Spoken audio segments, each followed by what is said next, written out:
కేంద్ర మంత్రి సిఆర్ పాటిల్ తో సీఎం రేవంత్ రెడ్డి భేటీ అయ్యారు. కృష్ణా జలాల్లో తెలంగాణకు అన్యాయం జరుగుతోందని వెంటనే కేంద్రం జోక్యం చేసుకోవాలని కోరారు. గోదావరి బనకచెర్ల ప్రాజెక్టుపై తమ అభ్యంతరాలను తెలిపామన్నారు. కృష్ణా నీటిని అక్రమంగా ఏపీ తరలించుకుపోతోందన్నారు సీఎం రేవంత్ రెడ్డి.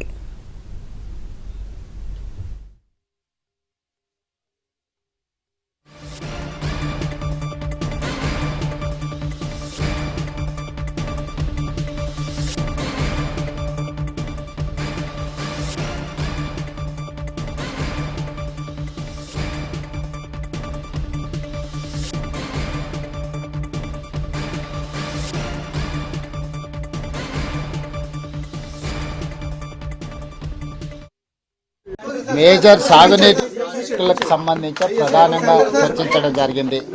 నీటి కేటాయింపులు, నీటి వినియోగం మీద జరుగుతున్న సమస్యలు, జరుగుతున్న చర్చల మీదనే ప్రధానంగా వారి దృష్టికి తీసుకురావడం జరిగింది.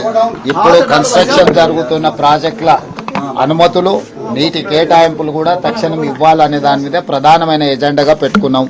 మొన్ననే ప్రధానమంత్రి గారికి గోదావరి జలాలను మూసి అనుసంధానం చేసే విషయంలో చెప్పినాము.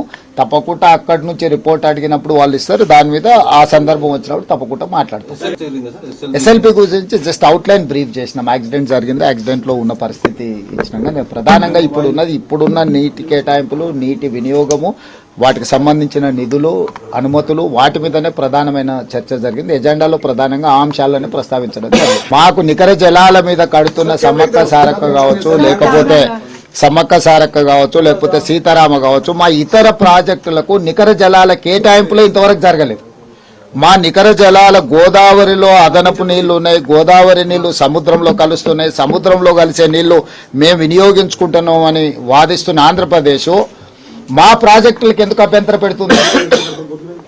మా శాశ్వత ప్రాజెక్టులకు శాశ్వత కేటాయింపులు జరిగిన తర్వాతనే కదా నీకు వరద జలాలు ఉన్నాయా లేదా అని లెక్కదే లేదు. సో గోదావరి నది మీద నిర్మిస్తున్న తెలంగాణ ప్రాజెక్టుల యొక్క నీటి కేటాయింపులు పూర్తయిన తర్వాతనే ఏదైనా ఇతర ప్రాజెక్టులకు అనుమతి ఇవ్వాలి, ముఖ్యంగా వరద జలాలకు సంబంధించి. అంటే ఇప్పుడు మేము కట్టుకున్న ప్రాజెక్టులు సమ్మక్క సారక్క కానీ, లేకపోతే సీతారామ కానీ ఫైనల్ సిడబ్ల్యూసీ క్లియరెన్స్ రాలేదు కదా. అందుకోసమే కదా మేము టైమ్ అండ్ అగైన్ వచ్చి రిప్రజెంట్ చేస్తున్నది. ఆంధ్రప్రదేశ్ కూడా వాటి విషయాలలో అభ్యంతరాలు పెట్టింది కదా. ఆంధ్రప్రదేశ్ ఎందుకు అభ్యంతరాలు పెడుతుంది? ఆంధ్రప్రదేశ్ ఒక పక్కన వరద జలాలు ఉన్నాయి, వరద జలాలు సముద్రంలో కలుస్తున్నాయి, సముద్రంలో కలిసే జలాలను మేము గోదావరి జలాలను బంకచెరువుల ద్వారా ఈవెన్ కృష్ణా బేసిన్ కూడా తరలిస్తామంటున్నారు. ఒకవేళ మీరు ఆ నీళ్లను వినియోగించుకోవాలనుకున్నప్పుడు మా ఉన్న ప్రాజెక్టుల యొక్క అనుమతులకు ఎందుకు అభ్యంతరం పెడుతున్నారు? రేపు భవిష్యత్తులో మా ప్రాజెక్టులు పూర్తయి ఆయకట్టు స్థిరీకరించకపోతే మీకు టేలెండ్లో కట్టుకున్నా, లేకపోతే వరద జలాల బేసిన్ మీద మీరు కట్టుకున్న ఆయకట్టు స్థిరీకరించబడితే రేపు నీటి కేటాయింపుల సందర్భం వచ్చినప్పుడు స్థిరీకరించిన ఆయకట్టుకు నీళ్లు కేటాయిస్తామంటారు. అప్పుడు శాశ్వతంగా ఈరోజు మాకు కృష్ణాలో వచ్చిన సమస్య ఏంది? కృష్ణా డెల్టాలో ఆయకట్టు స్థిరీకరించడం వల్ల ఈరోజు 811 టీఎంసీలు కృష్ణా నదిలో అందుబాటులో ఉన్న 512 టీఎంసీలు ఆంధ్రప్రదేశ్ వినియోగించుకుంటుంది, 299 మాత్రమే తెలంగాణ వినియోగించుకుంటుంది. దీనికి ప్రధానమైన కారణం తెలంగాణ ప్రాంతంలో ఉన్న ప్రాజెక్టులు పూర్తి కాకపోవడం, ఆంధ్రప్రదేశ్లో పూర్తయిన ప్రాజెక్టులకు నీటిని కేటాయించడం. మళ్ళీ కృష్ణా నది మీద ఏ సమస్యనైతే ఎదుర్కొంటున్నామో అలాంటి సమస్యనే గోదావరి నది మీద మేము ఎదుర్కోవడానికి సిద్ధంగా లేము. తెలంగాణ ప్రాంతంలో గోదావరి నది మీద నిర్మిస్తున్న ప్రాజెక్టుల యొక్క నీటి కేటాయింపులు పూర్తిగా పరిష్కారం అవ్వాలి. మా ప్రాజెక్టులకు నీటి కేటాయింపులు పూర్తి స్థాయిలో జరిగిన తర్వాతనే ఎన్ని వరద జలాలు మిగులుతున్నాయి అనేది అప్పుడు లెక్క తేలుతుంది. అప్పుడు మీరు ఏం కట్టుకోవాలనుకుంటున్నారో అప్పుడు మీరు డీటెయిల్ ప్రాజెక్ట్ రిపోర్ట్ ఇవ్వండి. అప్పుడు జిఆర్ఎంబీలో చర్చ చేసి అప్పుడు వాటికి అభ్యంతరం ఏదైనా ఉందా లేదా అనేది అప్పుడు చర్చ చేస్తాం. శాశ్వతంగా కట్టాల్సిన మా నికర జలాల ప్రాజెక్టుల మీద అభ్యంతరాలు పెడుతున్న ఆంధ్రప్రదేశ్ ఫస్ట్ అభ్యంతరాలను అన్నిటిని ఉపసంహరించుకోవాలి.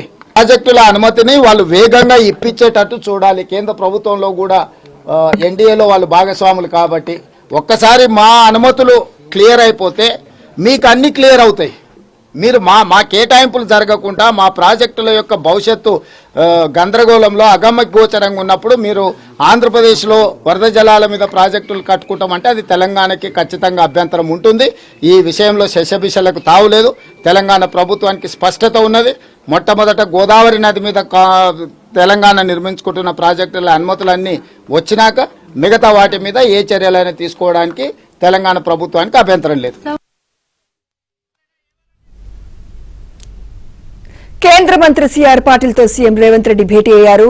కృష్ణా జలాల్లో తెలంగాణకు అన్యాయం జరుగుతోందని వెంటనే కేంద్రం జోక్యం చేసుకోవాలని కోరారు. ఇక ఇదే అంశంపై మరింత సమాచారం మా ఢిల్లీ ప్రతినిధి సతీష్ అందిస్తారు. సతీష్, కేంద్ర జలశక్తి మంత్రి సిఆర్ పాటిల్తోని సుదీర్ఘంగా దాదాపు అరగంటకు పైగా కూడా సీఎం రేవంత్ రెడ్డి, నీటిపారుదల శాఖ మంత్రి ఉత్తమ్ కుమార్ రెడ్డి సుదీర్ఘంగా ఒక సమావేశాన్ని నిర్వహించారు. ఈ సమావేశానికి అధికారి రాహుల్ బొజ్జ సైతం కూడా, ప్రిన్సిపల్ సెక్రటరీగా ఉన్న రాహుల్ బొజ్జ సైతం కూడా సమావేశంలో పాల్గొన్నారు. సమావేశంలో సుదీర్ఘంగా కృష్ణానది జలాల వివాదంలో ఆంధ్రప్రదేశ్ అదేవిధంగా తెలంగాణ మధ్య నెలకొన్న వివాదంపైనే సుదీర్ఘంగా సిఆర్ పాటిల్తో కూడా చర్చించినట్టు తెలిసింది. కాసేపటి క్రితమే ముఖ్యమంత్రి సమావేశం అనంతరం కూడా మీడియాతో మాట్లాడుతూ కూడా తెలంగాణ విషయంలో నీటి పంపకాల విషయంలో అన్యాయం జరిగితే తాము సహించలేని అంశాన్ని స్పష్టం చేశారు. ఇక మాకు నికర జలాలపై నిర్మిస్తున్న సమ్మక్క సారక్క సీతారామ ప్రాజెక్టు నికర జలాల కేటాయింపులు ఇంకా జరగలేదన్న అంశాన్ని స్పష్టం చేస్తున్నాయి. ఏపీ మా ప్రాజెక్టులకు ఎందుకు అభ్యంతరం వ్యక్తం చేస్తుందని కూడా సీఎం రేవంత్ రెడ్డి కామెంట్ చేశారు. మా శాశ్వత ప్రాజెక్టులకు శాశ్వత కేటాయింపులు పూర్తయిన తర్వాతే వరద జలాల లెక్క తేలుతుందన్న అంశాన్ని కూడా సమావేశం సందర్భంగా మీడియాతో మాట్లాడుతూ కూడా అంశాన్ని స్పష్టం చేయడం జరిగింది. ఇక గోదావరి నదిపై నిర్మిస్తున్న తెలంగాణ ప్రాజెక్టులకు నీటి కేటాయింపులు పూర్తయిన తర్వాతనే ఇతర ప్రాజెక్టులకు, ఆంధ్రప్రదేశ్ ప్రాజెక్టులకు అనుమతి ఇవ్వాలనే అంశాన్ని స్పష్టం చేశారు. ఇక మా ప్రాజెక్టులు సిడబ్ల్యూసి ఇంకా క్లియరెన్స్ చేయలేదనే అంశాన్ని కూడా స్పష్టం చేస్తూనే ఏపీ కూడా ఈ విషయాలపైన అభ్యంతరాలను పెడుతుందనే అంశాన్ని చెప్పడం జరిగింది. ఇక గోదావరి వరద జలాలను బనకచర్ల ద్వారా కృష్ణా బేసిన్కు తరలిస్తామని ఏపీ ప్రభుత్వం చెప్తుందనే అంశాన్ని కూడా సిఆర్ పాటిల్ దృష్టికి తీసుకెళ్లారు. దానిపైన ఒక మెమరాండం సైతం కూడా సిఆర్ పాటిల్కి అందించడం జరిగింది. ఇక వరద జలాలను ఉపయోగించుకోవాలంటున్న నేపథ్యంలో మొదట మా నికర జలాల ప్రాజెక్టుల అభ్యంతరాలు ఎందుకు అనే అంశాన్ని కూడా సీఎం రేవంత్ రెడ్డి మీడియాతో మాట్లాడుతూ కూడా చెప్పిన సందర్భం. ఇక ఆయకట్ట స్థిరీకరించకపోతే నీటి కేటాయింపులు ఎలా జరుగుతాయనే అంశాన్ని చెప్తున్నా. ఆయకట్ట చివరి భూముల స్థిరీకరణ జరిగితేనే ముందుగా వాటికి కేటాయింపులు జరగాలి, ఆ కేటాయింపుల అనంతరమే మిగతా వాటికి కేటాయింపులు జరపాల్సిన అవసరం ఉందనే అంశాన్ని చెప్తూనే కృష్ణా డేటా స్థిరీకరణ జరగడం వల్ల 800 టీఎంసీ ఉంటే ఆ నీటిలో 512 టీఎంసీలు ఆంధ్రప్రదేశ్ ప్రభుత్వం వాడుకుంటుంటే కేవలం 299 టీఎంసీలు మాత్రమే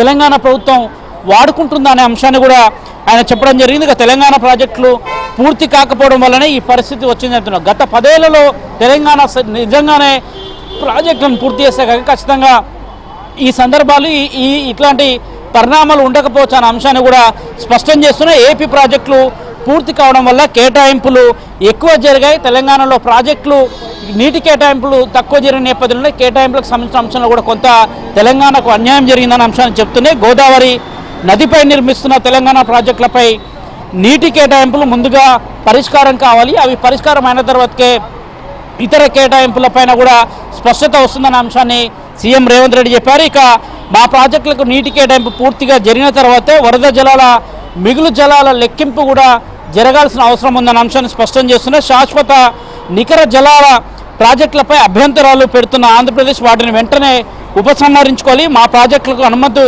ఇప్పించే విధంగా ఏపీలో ఉన్న ఎన్డీఏ కూటమి ప్రభుత్వం తెలంగాణ రాష్ట్రాన్ని సహకరించాలన్న అంశాన్ని స్పష్టం చేస్తూనే ఈ అన్ని అంశాలను తీసుకొచ్చారు. కృష్ణా జిల్లాలకు సంబంధించిన అంశాలలో ప్రధానంగా తెలంగాణ రాష్ట్రానికి కొంత అన్యాయం జరుగుతుంది, వీటిపైన కేంద్రం కూడా చొరవ చూపాలని కూడా రేవంత్ రెడ్డి కేంద్ర మంత్రి సిఆర్ పాటిల్కి కూడా వివరించడం జరిగింది.